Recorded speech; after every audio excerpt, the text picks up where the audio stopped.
Eu sou Ailton Krenak, nós estamos aqui no Médio Rio Doce, onde eu vivo atualmente com a minha família, depois de ter circulado em várias regiões do nosso país, principalmente nos últimos 40 anos, né?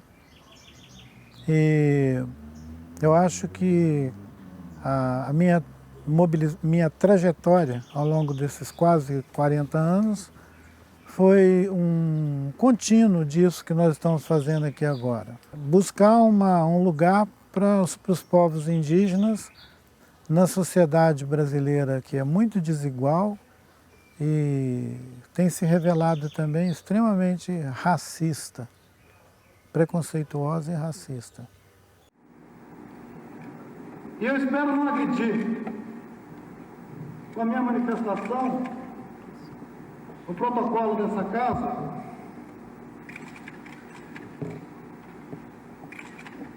mas eu acredito que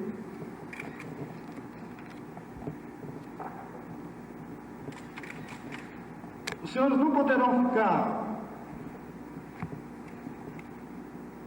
omissos, os senhores não terão como ficar alheios a mais essa agressão movida pelo poder econômico, pela ganância,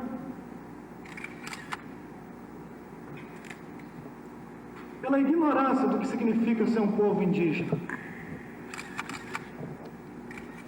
A história dessa região aqui do Médio Rio Doce é a história do extermínio dos botocudos.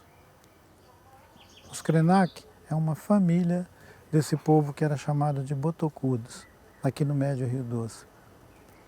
Quando eu nasci na década de 50, esse povo Krenak era declarado extinto, porque nosso território tinha sido totalmente ocupado pelos fazendeiros e os sobreviventes tinham sido removidos daqui para São Paulo, para Mato Grosso, para Goiás, para outras regiões. Os sobreviventes daqui se esconderam por aí afora, Espírito Santo, Minas. Foi nesse contexto que eu nasci, então me descobrir índio era mole. Era fugir, fugir, fugir. Até os 17 anos de idade eu acompanhei meu pai fugindo. Dos 17 anos de idade para frente eu finquei o pé e falei, peraí, cadê os outros índios? Cadê os Kaiowá do Mato Grosso, os Guarani?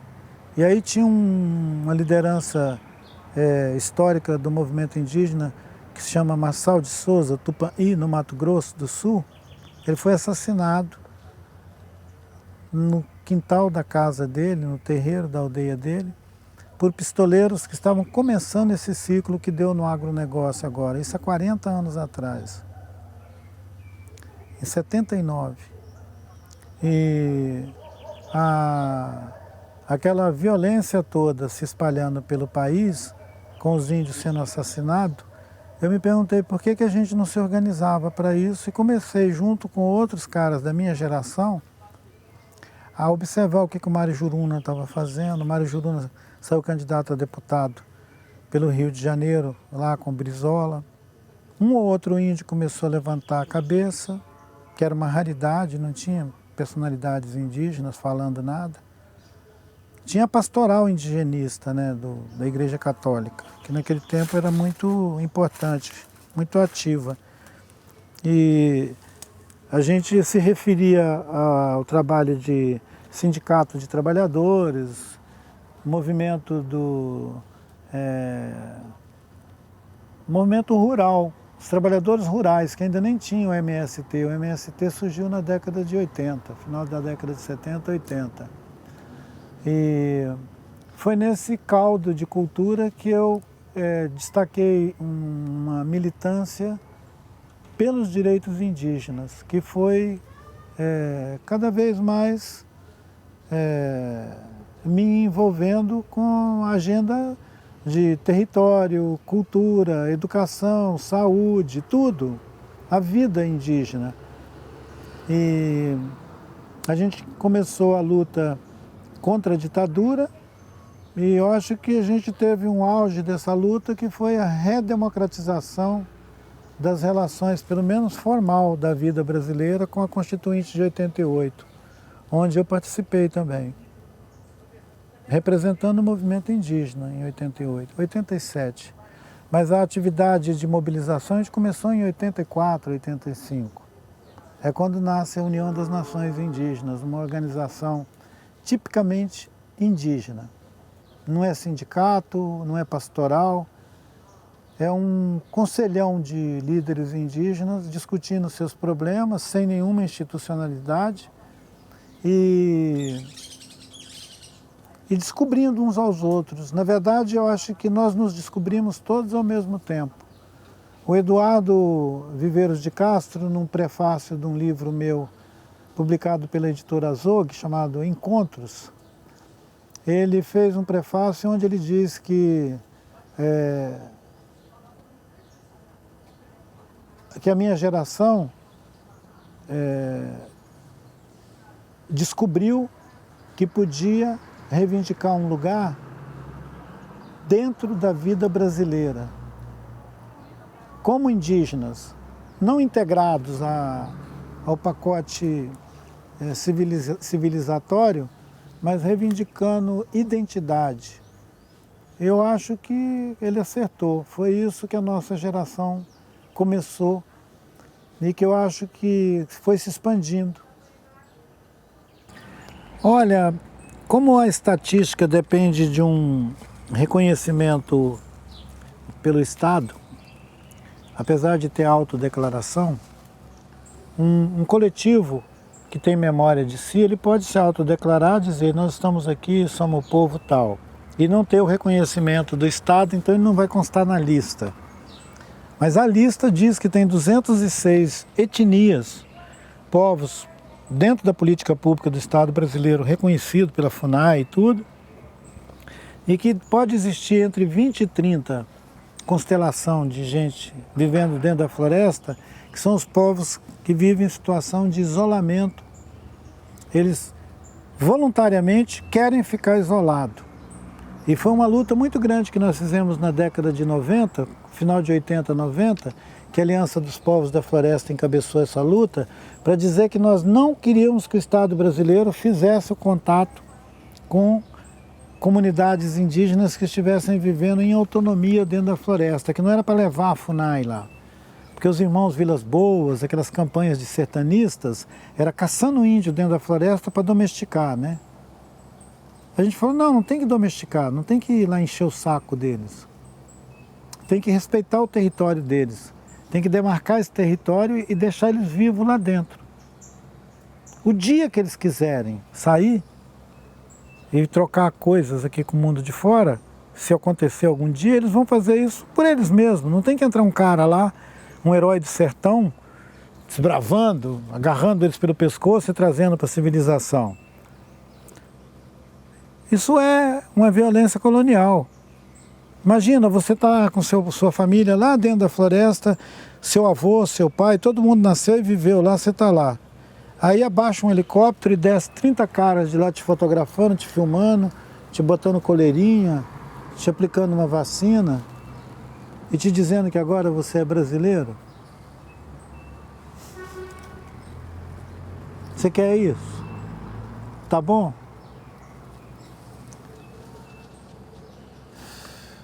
Nós fizemos uma luta, que eu acho que foi uma coisa importante, a Aliança dos Povos da Floresta se articulando com o campo indigenista, que é o pessoal que fazia esse trabalho dentro do Estado, são os sertanistas, os indigenistas, e dizendo para eles, nós não queremos a continuidade dessa invasão da vida das pessoas a pretexto de proteger eles. Eles estão protegidos dentro da floresta.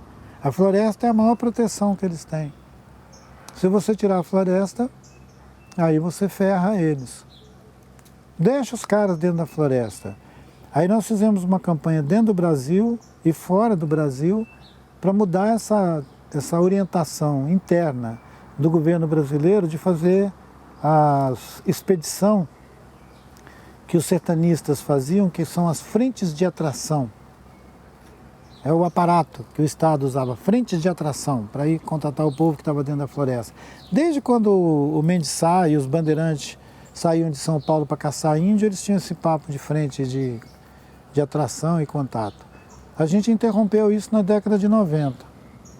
E foi a Aliança dos Povos da Floresta que fez isso.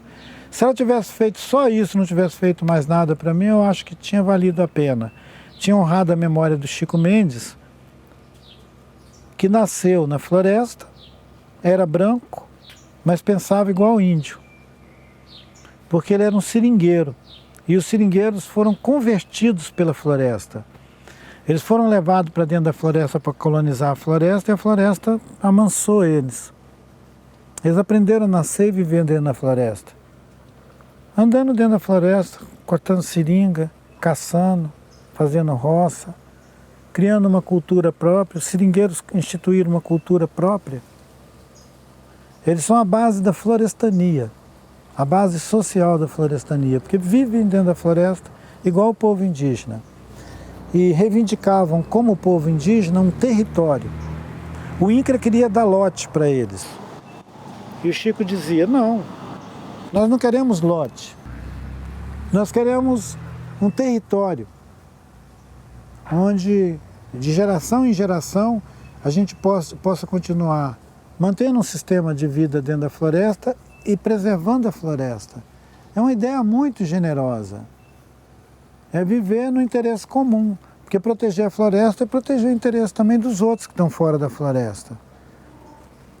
E foi uma ideia muito bem acolhida na década de 90, porque a década de 90 teve a Conferência do Meio Ambiente no Rio. Ideias como essa eram ideias muito bem-vindas e contemporâneas. E eu acho que a gente atravessou a década de 90 com uma mudança tão grande na direção da política ambiental no Brasil, que a maior parte do ideário da florestania foi cooptado pelo sistema de governança nessa época, a ponto da gente ter um instituto chamado Chico Mendes, o ICMBio, que foi uma ideia infeliz da Marina aceitar que o Lula homenageasse o Chico Mendes, chamando o IBAMA de Instituto Chico Mendes. Porque foi uma maneira de estigmatizar a memória do Chico e botar ele exposto para esse pensamento necrófilo que está espalhado por aí agora. Né? Por essa violência verbal que ataca os ambientalistas, que ataca a ecologia como se fosse uma coisa idiota, né? Até o final da década de 70, tinha muitas famílias de seringueiros vivendo dentro da floresta em áreas indígenas, dentro de território indígena. Só que esse território indígena estava em disputa. Tinha gente em Belém ou em São Paulo que nominalmente tinha um título sobre aquela terra e usava aquela terra para pegar empréstimo, para fazer manipulação no sistema bancário brasileiro. Quando a gente começou, no final da década de 70, 80, a retomada desses territórios, tinha seringueiro lá dentro. Esses seringueiros, alguns deles, tinham tantas relações com os índios que para desintrusar a terra indígena, teve negociação para tirar os seringueiros e quem ficava e quem saía. A gente fez uma briga contra o patrão, esse cara que tinha um título fajuta, e salvamos os seringueiros nas relações deles com as comunidades indígenas. A gente tinha assembleias e encontros. Nessas assembleias e encontros, uma vez o Chico me perguntou, Krenak, os índios têm propriedade da terra? Aí eu disse para ele, não tem. Ele falou, então como é que vocês conseguem ter o território? Eu falei, a gente consegue ter o território porque a gente já ocupava ele antes de qualquer outro estatuto. E mesmo esses caras que fizeram um título em cima dele, a gente derruba esses títulos porque pela história do nosso país, desde a colônia, esses lugares são terras indígenas. Nós não temos a propriedade deles, nós temos o direito de viver neles. Nós temos o usufruto deles. Aí ele falou, é isso que a gente vai lutar junto. Nós vamos lutar para ter reserva extrativista. Tem reserva indígena e a gente quer criar as reservas extrativistas. A gente quer ter o mesmo estatuto. A gente não quer ter um lote do INCRA, a gente não quer ter uma fazenda. Nós não queremos que os seringueiros saiam de dentro da floresta para cada um ter uma gleba. O INCRA estava oferecendo glebas de 100 hectares para cada família. E os seringueiros falavam, não, a gente não quer. Aí eles diziam, então nós vamos pegar, se tem 1000 famílias de seringueiro, multiplicar por 100 hectares, vai dar 100 mil hectares. E isso vai ser uma reserva extrativista. Aí o debate com os índios, eles entenderam que não. Eles falaram, não é automático, não é pega 100 hectares de gleba e transforma 100 famílias. Isso aí é uma conta malandra que vocês estão fazendo. Nós queremos reivindicar territórios. Cabeceira de rio, as nascentes, o ecossistema onde a gente vive. Nós vamos caçar, pescar, vamos viver lá dentro. Nós não vamos predar lá dentro, nós não vamos abrir um pasto lá dentro, fazer uma fazenda lá dentro. Mesmo nos seringais, onde tinha fazenda lá dentro, a decisão era desmontar a fazenda lá de dentro e fazer a floresta se reconstituir ali dentro, deixar a floresta se reconstituir. Então essa troca entre os índios e os seringueiros, ela foi fundamental para orientar a criação das reservas extrativistas. E a aproximação foi feita em encontros pessoais mesmo. Algumas dessas lideranças indígenas do Acre, como o Sianca Xinauá, o Biraci, os Axaninca do Alto Rio Amônia, os Poianaua, o pessoal da Serra lá do Divisor, né? São povos indígenas que participaram ativamente da Aliança dos Povos da Floresta e que modelaram, junto com os seringueiros, essa ideia de reserva extrativista, que é em termos um correspondente a reservas indígenas e reservas extrativistas. Depois tem as reservas biológicas, as outras unidades de conservação, e inovava porque agora era unidade de conservação com seres humanos lá dentro, com comunidade humana dentro. Porque tinha uma ideia de que você criava uma reserva biológica e tirava a pessoa lá de dentro. Lá dentro é proibido gente. E o que os seringueiros, junto com os índios, inovaram é dizendo, não, nós protegendo a floresta e criando floresta. Que inovava muito com relação ao que os biólogos afirmavam. Os biólogos achavam que a floresta era um fenômeno natural e os índios e os seringueiros diziam, não, a floresta, nós cultivamos a floresta. A floresta é um jardim que a gente cultiva. A floresta não é a pré-história. A floresta é agora. A floresta é alguma coisa dinâmica, que vive.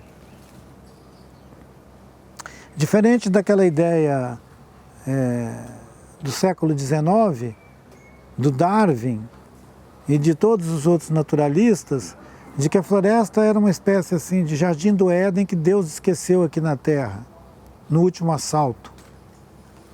Não, a floresta é uma coisa produzida por pássaros, primatas, gente, vento, chuva, são produtores de floresta.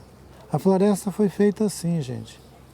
Não teve nenhum evento assim que implantou uma floresta, feito um jardim botânico.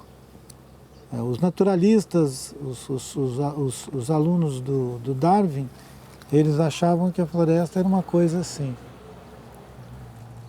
E os índios e os seringueiros mostraram que não tem nada a ver com isso não. Floresta, a gente cria floresta. E mantém a floresta também, porque se você entrar metendo a motosserra nela, você mata a floresta, né? É um ecossistema. O Cerrado, o Pantanal, a Mata Atlântica, a Floresta Amazônica, a Caatinga, tudo isso são ecossistemas e eles têm equilíbrio. Se as comunidades humanas que estão lá dentro conhecem esse ecossistema e cuidam dele,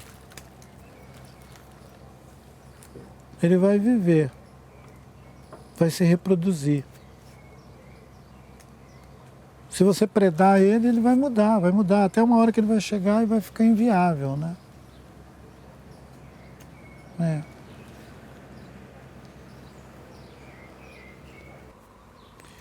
Olha, eu acho que você tinha que perguntar isso para o pessoal lá de Chapuri, onde nós fizemos o último encontro celebrando Chico Mendes, e ele foi chamado de Aliança dos Povos da Floresta.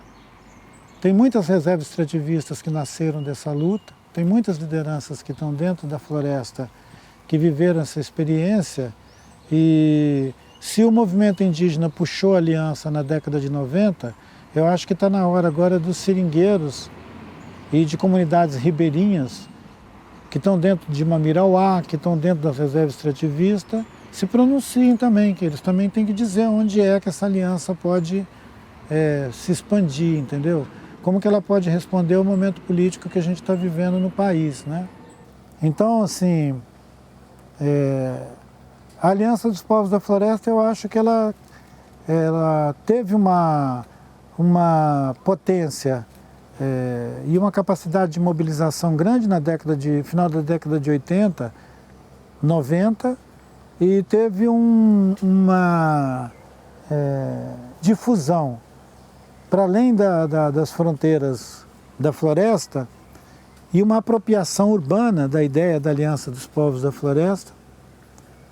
A experiência de florestania no governo do Acre, do Amapá e alguns outros lugares da Amazônia.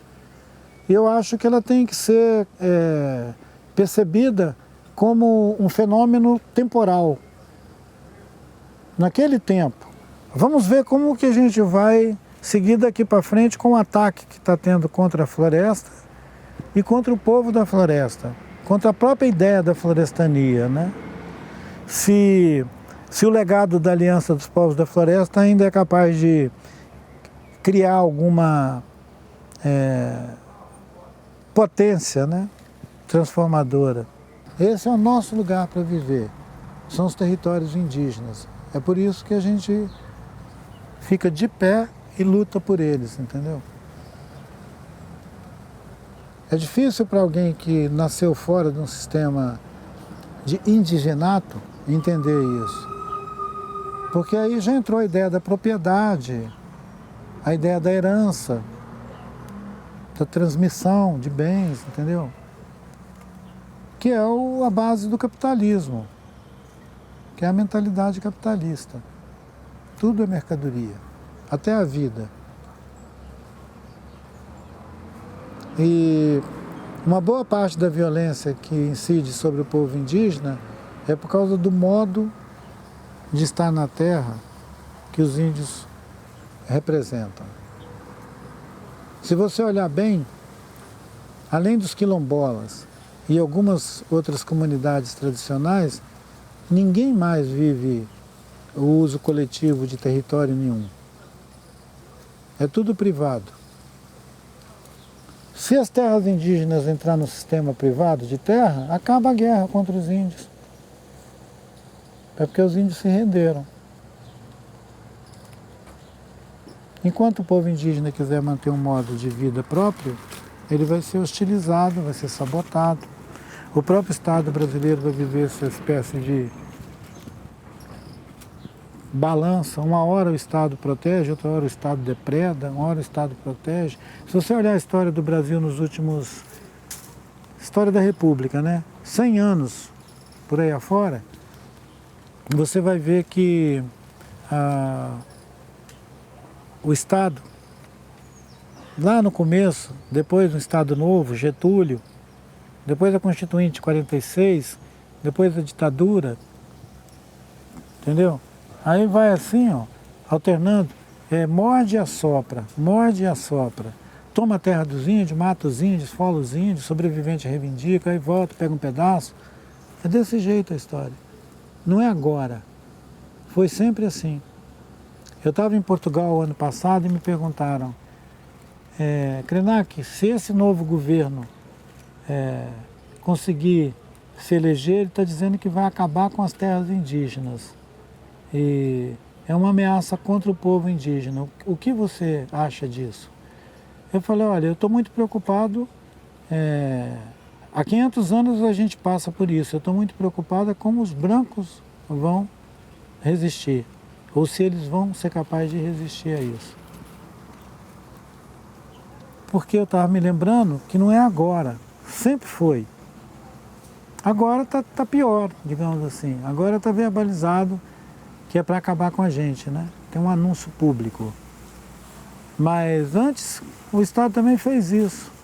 Quando eles construíram Belo Monte, quando construíram Tucuruí, quando fizeram a Transamazônica, quando construíram Brasília, lá no Planalto Central, eles construíram Brasília no Planalto Central espantando o povo Carajá, espantando o povo Chavante, espantando o povo indígena do Cerrado. A nossa história colonial é uma história de genocídio contra o povo indígena, gente. Vocês que estão nessa geração agora pensando, produzindo ideias, botem isso no seu repertório. A história de colonização do Brasil é uma marcha sobre os territórios indígenas e a edificação sobre cemitérios indígenas. E é uma tristeza você imaginar uma nação construída em cima do cemitério da outra.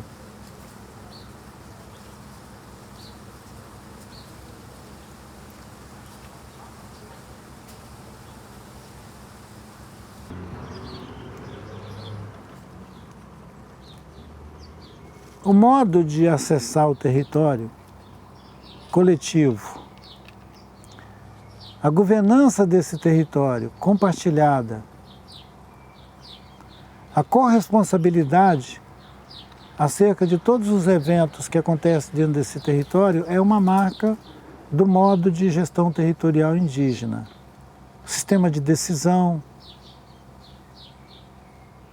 Quando você introduz nesse sistema a coisa do dinheiro, do negócio, você quebra as unidades de decisão, de planejamento, de negociação doméstica interna e começa a ter uma empresa ou um cara fazendo isso, uma pessoa. Porque o sistema do negócio ele não é coletivo, o sistema do negócio é você paga, entrega e leva, você compra e leva, ou compra e fica. Dentro de um território indígena ninguém é dono de um lote. Você não pode vender um lote lá dentro para ninguém. E também você não tem herança. Você não passa herança. Você nasce, vive e morre, cara. Você não tem um baú para guardar herança. Você não tem poupança. E também não tem sentido aposentadoria. Todo esse repertório da cultura urbana, né? Poupança, segurança, aposentadoria, herança. Isso é zero, não vale nada naquele sistema de vida. Está vendo como é que ele é totalmente oposto ao sistema daqui de fora? O grande dilema hoje no Brasil é se o cara vai aposentar depois de morto ou ainda vivo. É o grande dilema. A grande reforma política do Brasil é se você vai aposentar morto ou vivo. É muito mau gosto e muita burrice também. Se isso entrar no sistema de vida do povo indígena, nós estamos ferrados. Por que nós somos capazes ainda de, com as diferenças de viver lá na floresta amazônica ou aqui no Rio Doce, escolher um modo próprio de vida? É pela memória que nós temos de quem nós somos. Não foi uma escolha. A gente não escolheu ser desse jeito. Nós somos um contínuo da memória que nós recebemos dos nossos antepassados. Tem uma fidelidade a esse sistema de vida que nós não inventamos. A gente não inventou isso, mas nós testamos e vimos que é bom. E a gente não quer trocar por outra coisa. Eu fico me perguntando se vocês que nasceram aqui no sistema econômico dos brancos, que sofrem pra caramba com ele, se vocês tivessem a opção de escolher, se vocês iam escolher o nosso sistema, vocês iam querer continuar no que vocês já têm, predatório, excludente, racista. Aí se você disser para mim, eu acho que era legal poder escolher, eu vou dizer, você consegue convencer sua família inteira? Seu bairro inteiro? Sua cidade inteira? Porque se você não conseguir, não adianta, porque você vai fazer uma escolha individual. E escolha individual, nesse caso aqui, não serve. Ela tem que ser coletiva. É por isso que quando eu me apresentei, eu falei que eu sempre me reconheci como um sujeito coletivo. Eu não virei um sujeito coletivo quando eu descobri que tinha um movimento indígena. A gente criou um movimento indígena com uma expressão coletiva, porque nós somos assim. Não vende lote, não se aposenta depois de morto e não quer ser racista contra os outros, que a gente sofre isso na nossa vida e a gente acha isso assim um defeito miserável. Ninguém tem que discriminar o outro pela cor da pele ou pela origem dele. Essa ideia de que um lugar do mundo precisa de alguma coisa que não está lá disponível, ela é uma produção de necessidade. Esse lugar de pessoa que acha que é pobre, né? E que sente falta das coisas que não tem, né? É uma fabricação de pobreza no sentido de você tirar um sujeito de onde tem tudo e botar ele num lugar onde ele vai ter que comprar tudo, negociar tudo. Dentro da floresta, ele só tem que negociar com a própria floresta. A saúde da floresta, a biodiversidade da floresta, para ela continuar sendo fantástica. O equilíbrio entre o que ele pode tirar e o que ela tem que continuar produzindo. Fora, ele vai ter que negociar o couro dele, a vida dele. E vai aposentar depois com 90 anos numa boa, depois de morto. Então, assim, é produzir carência. É fabricar pobreza e produzir carência. Essa ideia de levar a civilização para algum lugar do mundo, não precisa ser a Amazônia, pode ser o Polo, pode ser o Ártico. Levar o progresso para o Ártico. Então, assim, é pobreza mental mesmo alguém reclamar isso. Eu conheço muita gente que nasceu gerações e gerações e que vive dentro da floresta e que tem um sentido de identidade e de alteridade impressionante.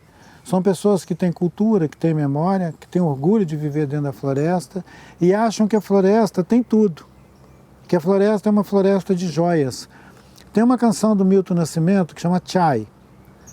E essa canção, ele repete o que ele viu dentro da floresta quando ele visitou as aldeias no Alto Rio Juruá. E a frase é minha floresta de joias. Quer dizer, a floresta é cheia de comida, a floresta é cheia de visões, de inspiração, de paisagens maravilhosas e de saúde. Para que eu vou enfiar um shopping dentro da floresta? Só se eu estiver querendo ganhar uma grana em cima das pessoas que vivem dentro da floresta. Essa pessoa estava reivindicando uma Belo Monte, que deu no que deu. E tem gente desse tipo mesmo que vive dentro da floresta, incomodado, mas eu acho que era melhor que eles saíssem de lá e deixassem os que gostam de viver dentro da floresta do jeito que ela é. E que vivem lá há milhares de anos. Eles não foram para lá outro dia. E os povos indígenas vivem a floresta, eles não vivem na floresta. Os povos originários vivem a floresta, têm uma cosmovisão sobre aquele mundo. Não precisa de shopping na floresta. Quem quiser shopping vai morar na cidade. Eu não vejo esse fenômeno de reencontro, redescoberta, assim como eu não gosto da ideia de resgate. Eu acho que essas campanhas em torno de resgate, elas têm um sentido romântico muito pouco a ver com a realidade da vida dessas pessoas, né? O que as pessoas que vivem no submundo fazem é sobreviver. Eles não resgatam nada, eles sobrevivem. Outra ideia também que eu acho assim, totalmente furada, essa ideia de superação, resgate, superação, isso é tudo uma narrativa burguesa, entendeu? Para emoldurar a vida de pessoas que vivem duro e que conseguem sobreviver. Por que um cara que nasceu tranquilo, vive tranquilo, não tem que resgatar nada?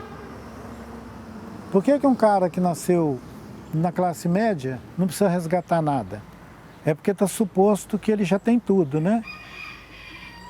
E aí um menino que nasce na beira de um rio, um caiçara, um quilombola, um índio tem que resgatar alguma coisa, ele não tem que resgatar nada, ele é ele. Ele é ele e as suas contradições, as suas realidades. Vai. Esse cara vai ler, vai estudar, vai aprender, vai conversar, vai falar português, vai se virar. São recursos que ele vai usar para ficar vivo, ele e o coletivo, o povo a quem ele pertence. Eu sempre me senti um sujeito coletivo, sempre. Nunca me imaginei resgatando nada. Eu sempre me vi atravessando situações de dificuldade e tendo que confrontar a realidade que é contra o meu povo e que declarou a gente extinto. Uma vez, quando o Darcy Ribeiro era secretário de Cultura do Brizola, no Rio de Janeiro, e também vice-governador dele, eu acho, eu acompanhei uns outros parentes, uns Guarani lá da Serra do Mar, numa visita para o Darcy Ribeiro, porque os índios estavam sendo expulsos da Serra do Mar pelo pessoal que estava incorporando aquelas terras ali. E isso foi na época que ele era secretário de Cultura do Brizola. Estava chovendo pra caramba aquele dia e nós chegamos todo mundo molhado, de chinelo, na porta da secretaria e o segurança estranhou aqueles mendigos chegando ali para conversar com o professor Darcy Ribeiro. Ele foi lá dentro e falou, ó, tem uns caras sujos, molhados lá fora, querendo conversar com o professor Darcy Ribeiro. Uma das secretárias dele foi lá fora, olhou e falou, são os índios. Foi lá dentro e falou com o Darcy, tem uns índios lá fora querendo te ver. Aí ele disse, ora, põe eles para dentro, traz eles aqui. Aí nós entramos e o Darcy perguntou, ué, de onde vocês são? Aí eu falei com ele, nós somos fantasmas. A gente não estava extinto? Quem morreu não anda. Nós estamos aqui, viemos te ver. Aí ele, ih, como é que vão, de onde é, e os velhos de vocês? Aí começou a lembrar dos velhos, dos nossos avôs, dos nossos tios, do pessoal mais velho, que esses sim já tinham morrido. Aí ele falou, e tal, como é que tá? Nós apresentamos o caso da Serra do Mar para eles e depois ele encaminhou aquilo. Mas foi uma surpresa para ele que a gente tivesse vivo. Porque ele tinha escrito um livro, Os Índios e a Civilização, e tem umas pranchas lá naquele livro que indicam os povos que já foram extintos. E nós éramos um dos que tinha sido extinto. Então não se trata de resgatar nada. Se trata de continuar vivo. Esse discurso de resgate ele é um discurso que acomoda as injustiças e sugere que um miserável que nasceu e viveu levando tiro na favela vai resgatar alguma coisa. Ele não vai resgatar nada. Se ele não morrer, ele vai sobreviver. Eu acho que a correção também da linguagem ajuda a gente a entender um pouco mais dessa história podre que a gente está vivendo hoje. Uma história de desconhecimento sobre nós mesmos. Agora dizem que o movimento indígena está na vanguarda da luta social no Brasil. Que fenômeno é esse, se há 40 anos atrás a gente estava extinto? Quem tinha que explicar isso são os sociólogos, os antropólogos, não nós, né? Como é que nós vamos explicar o que nós recuperamos ou resgatamos? E desde que eu conheço o Davi, ele faz a mesma coisa, cara. Ele enfrenta os garimpeiros, as madeireiras e os bandidos em geral. Eu não sei o que ele está resgatando. Dizer que ele está resgatando, retomando a cultura, é brincadeira, né? Inclusive porque a cultura é uma coisa dinâmica, você não retoma a cultura. Não tem jeito de você largar a cultura feita uma cadeira num lugar, andar, voltar e pegar a cadeira de novo da cultura. Cultura é viva. Você não vê esses slogans por aí, cultura viva? Se a cultura é viva, como é que você vai resgatar ela? Assim como a gente não se resgata, a gente vive, sobrevive, a cultura também ela é criada. Toda hora a gente cria cultura. Agora nós estamos aqui criando cultura. Eu fiz um livrinho chamado Ideias para Adiar o Fim do Mundo. Não tem citação de ninguém. Aquilo lá é memória e ideias. ele vai ser traduzido para o inglês e o francês daqui para o ano que vem. E aqui no Brasil ele continua na lista de mais vendido desde que ele foi lançado na Flip em julho. Isso não é uma... eu não estou fazendo uma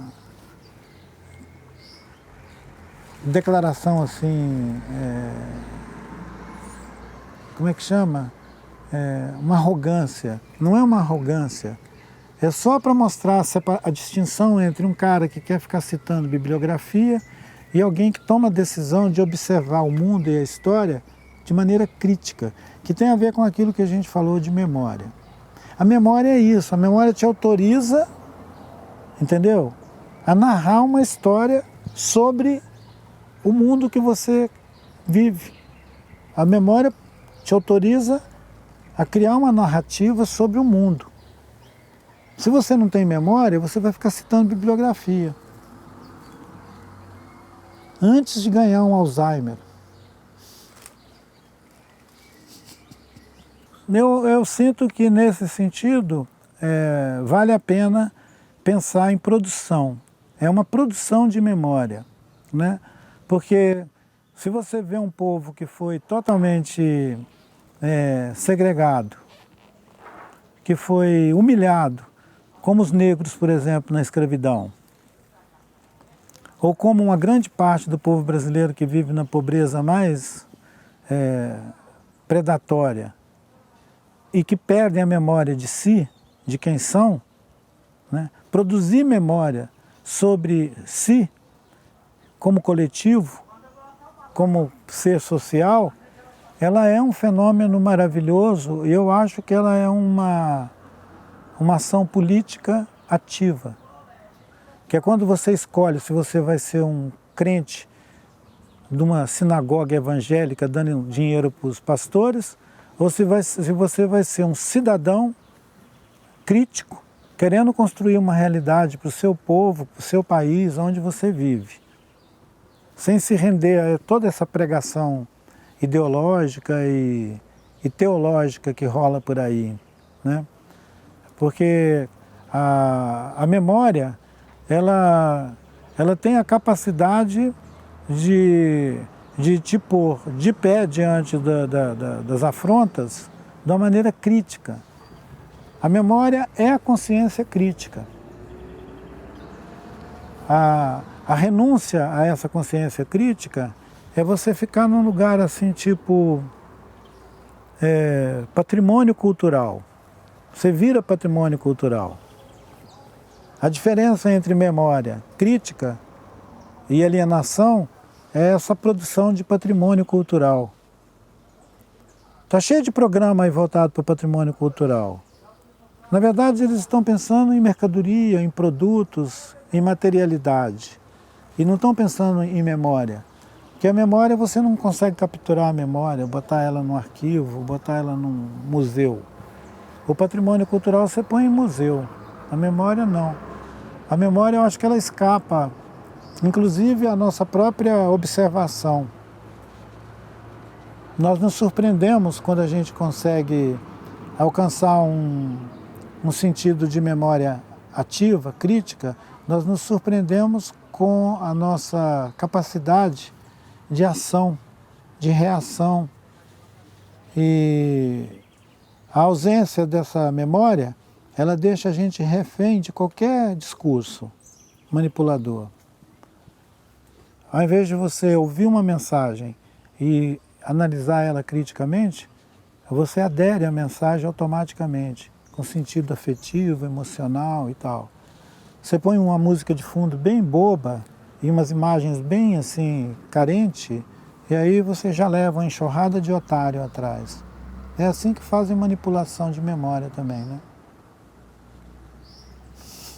É terrível.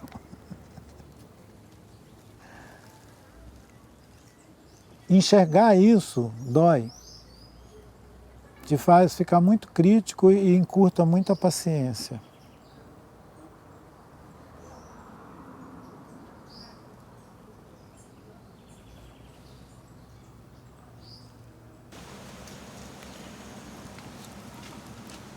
Eu fiz referência já àquele período, né, que foi o final da década de 80 e 90, apontando que o auge assim, da mobilização nas comunidades da floresta, a ponto de esboçar uma ideia de florestania, foi na década de 90.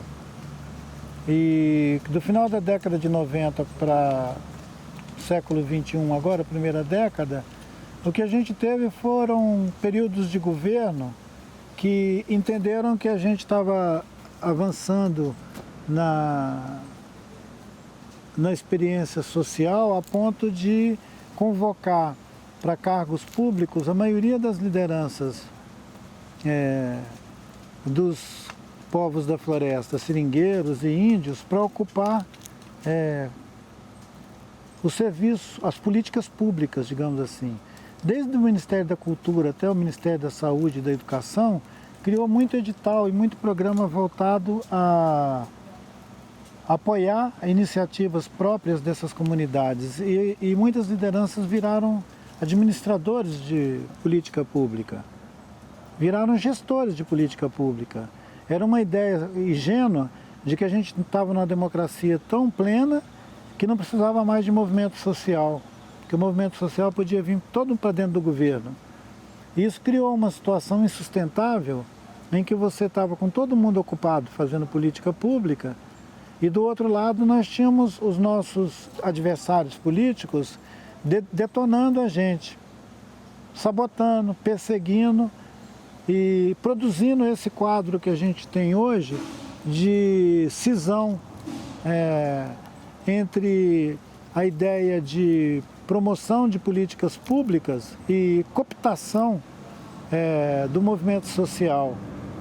O que nós assistimos hoje é uma fratura grave entre o que o governo brasileiro faz e o que a sociedade plural reivindica como saúde, educação e cuidado com a natureza. Teve uma ruptura. E eu acho que isso é produto da história recente da gente. Nós vivemos uma história recente em que todo mundo que estava no movimento social virou ou assessor, ou técnico, ou consultor, ou administrador de alguma agenda política do Estado brasileiro. No município, nos estados. Isso foi um desastre. Deixou a gente nessa condição de colapso que está hoje a relação do Estado com as comunidades, principalmente aquelas comunidades que vivem em região onde a política pública é um ativador importante de meios de subsistência, de autonomia. E a outra questão gravíssima foi criar essa dependência secular de incremento de política feita pelo Estado. É uma ideia de que o Estado tem que fazer política. O Estado não tem que fazer política. O Estado é uma entidade que responde ao movimento da sociedade, à dinâmica da sociedade. Se você tem uma sociedade que é complexa e desigual, o Estado não pode querer fazer uma monocultura. Ele tem que reconhecer a diversidade da sociedade e atuar no sentido de equilibrar as relações dentro da sociedade. Senão vira um Estado totalitário, entendeu? De direita ou de esquerda. Eu acho que o Estado tem que cumprir as obrigações dele, mas ele não tem que se meter na vida das pessoas. É exagero o Estado se meter na vida das pessoas.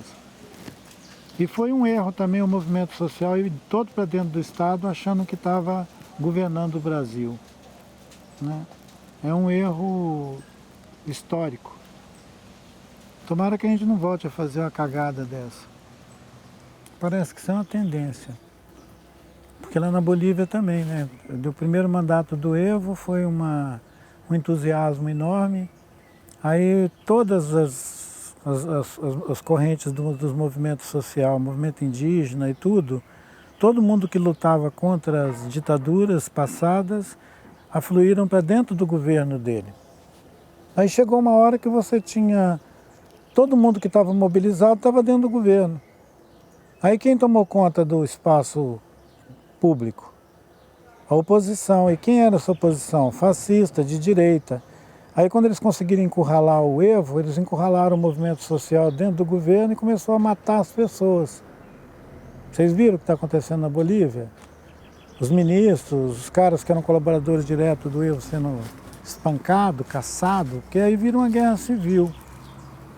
É um erro grave achar que a luta pela democracia significa ocupar lugar de decisão interna no aparelho do Estado, como se a gente estivesse fazendo uma revolução. Uma só camiseta aí. E são governos reformistas, com entusiasmo de revolução. Só pode dar errado. Porque se ele é um governo reformista, ele tinha que ter uma declaração de que ele é reformista e fazer as reformas negociando sempre com todas as divergências existentes. E não querer fazer um corte radical no fazer político, porque se isso acontecer de qualquer lado, da direita ou da esquerda, isso dá em desastre. Aqui, essa experiência que nós estamos vivendo agora, ela tem um potencial desastroso enorme porque ela cinge a realidade cotidiana, a vida pública, fica cortada ao meio, com gente, um cara do lado de lá do balcão está querendo te matar e o outro cara do lado de cá está querendo te beijar, então vira uma coisa esquizofrênica. Se for um governo reformista, ele tem que ser honesto de dizer que ele é reformista, não precisa ficar fingindo que é uma revolução. Porque se ele não constituiu matéria, é igual essa matéria orgânica que está aqui, se você pegar isso aqui e achar que isso vai virar compostagem sozinho, você sabe que não vai, né? Isso aqui não vira compostagem sozinho. Para isso aqui virar compostagem, tem que ter outros materiais misturados aqui. Tem que ter mais coisa aqui, para precipitar isso aqui e isso virar um material orgânico. Isso aqui vai ficar apodrecendo aqui durante anos e anos, até isso aqui ser comido pela terra, minhocas e tudo, e ele virar uma matéria igual isso aqui embaixo. Ó. Mesmo assim, ó, ele não vai alterar muito a qualidade daquele material que está lá embaixo, porque o que tem lá embaixo é areia, tá vendo? Então, para isso aqui virar uma coisa orgânica, tem que ter um trabalho sobre isso. Aí achar que você vai fazer transformação social como abstração, sem botar a mão na terra, não dá. Então, eu nem sei se a gente precisa dar essa conotação assim tão acusatória, né? Cooptação. Eu entendo o seguinte, que quando você percebe um movimento da história, período da história, 30, 40 anos dentro da história, você talvez não vá chamar isso propriamente de cooptação, mas você vai considerar que foi um movimento meio espontâneo de quem tinha uma demanda reprimida muito grande e de um aparelho de Estado que achava que agora estava aberto para a participação popular e começa a aceitar toda a demanda social lá para dentro, a ponto do movimento social se confundir e deixar de fazer seu papel de oposição crítica ao Estado e virar agentes do Estado. Se isso é uma cooptação, pode ser o resultado disso, mas não parece que na origem a ideia era essa. Virou isso. Chegou uma hora que estava todo mundo com alguma habilitação ocupado. Fragilizou demais a base desse movimento social, a ponto de que quando eles perderam esse status de agentes integrador da política pública, acabou tudo e as pessoas ficaram desnorteadas, sofrendo todo tipo de violência e sendo percebidos como inimigo. Só que agora como inimigo do Estado, né? Que foi um salto de uma hora para outra. Antes o sujeito era antes o camarada, ele era o diretor de uma unidade de conservação no Pará. No outro dia, ele é perseguido, morto, entendeu? Como um inimigo do agronegócio, da política ambiental no local. A sede do IBAMA é incendiada, os caras fazem o dia do fogo e sentam fogo na floresta. Os brigadistas que estavam lutando para combater o fogo são transformados em criminosos. atribuem a eles a tarefa, a responsabilidade pelo fogo. Eles eram brigadistas, mas agora eles são apresentados como incendiários. Então tem muita covardia, né? E muita consequência de um erro grave de ter levado todo mundo para dentro do serviço do Estado, quando a sociedade civil ainda estava aprendendo o que é democracia, né? Ao invés da gente aprender na prática o que era esse cada um no seu lugar, a sociedade civil no seu lugar, o Estado no seu lugar, cumprindo suas obrigações, teve uma hora que virou todo mundo a mesma coisa. Isso é muito perigoso. Porque isso pode ser uma deseducação política. Não é educação, é deseducação política. Porque senão eu te pergunto, cadê a sociedade mobilizada agora no Brasil? Cadê as comunidades mobilizadas no Brasil? Quando a lama desceu em cima do nosso rio aqui, ficou todo mundo prostrado aqui na beira desse rio, os únicos que se levantaram foram os índios. Tem 1.600.000 pessoas na bacia do Rio Doce. Por que foram só os índios que se levantaram e fecharam a estrada de ferro? Onde é que estavam todos esses municípios que foram arregaçados com a lama? Eles não sabem o que faz como sociedade civil, não? As prefeituras, as câmaras municipais, ninguém sabe fazer nada.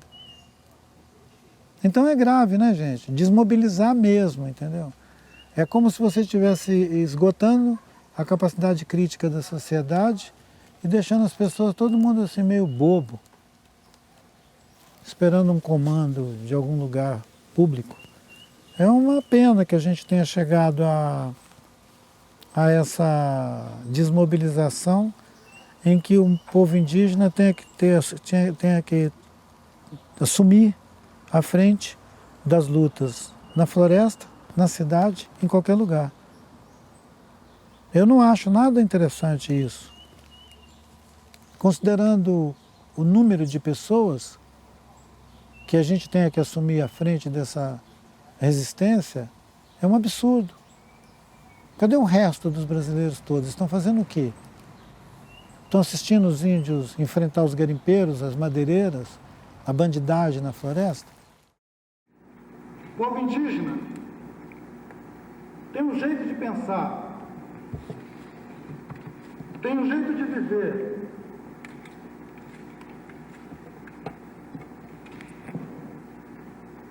tem condições fundamentais para a sua existência, para a manifestação da sua tradição, da sua vida, da sua cultura, que não colocam em risco e nunca colocaram a existência sequer dos animais que vivem ao redor das áreas indígenas, quanto mais de outros seres humanos.